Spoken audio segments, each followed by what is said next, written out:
ಆ ವ್ಯಕ್ತಿಯ ವಿಷಯಕ್ಕೆ ಬರೋಣ ಸರ್. ಈ 3 ಜನರ ಹೆಸರು ನಿಮ್ಮ ಹತ್ರ ಪಿಟಿಷನಲ್ಲಿ ಬಂತು. ಆಮೇಲೆ ಈ 3 ಜನದ ಮೇಲೆ ನೀವು ಕಂಪ್ಲೇಂಟ್ ಕೊಡಲಿಕ್ಕೆ ಸಾಕ್ಷ್ಯಾಧಾರ ಏನಿದೆ ಕೊಡಿ ಕೇಳಿದ್ರಿ. ವೆರಿಫೈ ಮಾಡ್ತೀನಿ ಕೊಡಿ.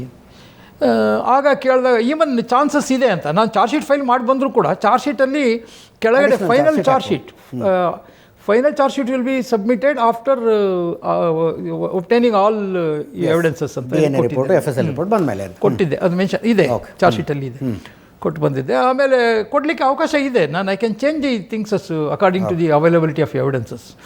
ಆಮೇಲೆ ಅಲ್ಲಿಂದ ಅವರಿಗೆ ಏನಿದೆ ಅಂತ ಕೇಳಿದರೆ ಇಲ್ಲ ಜನಗಳು ಮಾತಾಡ್ತಾರೆ, ಅವರೇ ಮಾಡಿದ್ದು ಅಂತ ಜನ ಮಾತಾಡ್ತಾರೆ. ಹೇಗೆ ಯಾವ ಜನ ತೋರಿಸಿದರೆ ನಾನು ಅವ್ರನ್ನ ಕ್ವಶನ್ ಮಾಡ್ತೇನೆ, ಬನ್ನಿ ಮಾಡೋಣ. ಇಲ್ಲ ಯಾರು ಅಂತ ನನಗೆ ಗೊತ್ತಾಗಲ್ಲ ಅಂದರು ಅವನು ಶೆಟ್ಟಿ, ಇವರು ಅವ್ರ ಮಾವ ಯಾರು ಅಂತ ಗೊತ್ತಿಲ್ಲ ನನಗೆ ಅಂತ.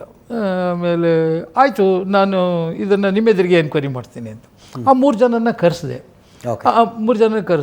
ಆಮೇಲೆ ನೋಡಿ, ಬೈ ದಟ್ ಟೈಮ್ ಒಂದು ಸ್ವಲ್ಪ ಸರ್ಟೆನಿಟಿ ಬಂದಿತ್ತು ನಮ್ಮ ಕೇಸಿಗೆ. ಚಾರ್ಜ್ ಶೀಟ್ಗೆ ಸಬ್ಮಿಟ್ ಮಾಡಲಿಕ್ಕೆ ಸರ್ಟೆನಿಟಿ ಬಂದಿತ್ತು, ಮುಂದೆ ಹೋಗಿತ್ತು ಆ case. Already charge sheet submit ಆಗಿತ್ತು. ಏನಂತ ಹೇಳಿದರೆ ಡಾಕ್ಟರ್ ರಶ್ಮಿ ಹೇಳಿದರು ಅಲ್ಲಿ ಯಾರೂ ರೇಪ್ ಮಾಡಲಿಕ್ಕೆ ಆಗಿಲ್ಲ ಅಂತ.